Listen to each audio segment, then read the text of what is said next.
ఎక్కడో 2000 సంవత్సరాల క్రితము ఒక కన్య గర్భము ధరించి ఒక కుమారుని కన్నందుకు ఎప్పుడో జరిగిన కార్యాన్ని బట్టి, ఎక్కడో జరిగిన కార్యాన్ని బట్టి సర్వ ప్రపంచము కూడా కులమత భేదాలు లేకుండా యేసు క్రీస్తు ప్రభువారి యొక్క జననమును ఈ విధంగా సెలబ్రేట్ చేసుకుంటున్నాయి అంటే గమనించాలి.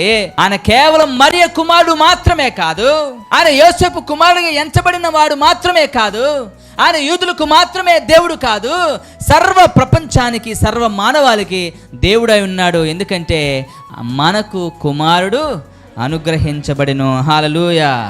మనకు శిశువు పుట్టెను, మనకు కుమారుడు అనుగ్రహింపబడెను. అలా అక్కడ ఆపలేదు. అక్కడ ఏమన్నాడు చూడండి, ఆయన భుజము మీద రాజ్యభారముండును, ఆశ్చర్యకరుడు, ఆలోచనకర్త, బలవంతుడైన దేవుడు, నిత్యుడగు తండ్రి, సమాధానకర్తయగు అధిపతి అని అతనికి పేరు పెట్టబడెను.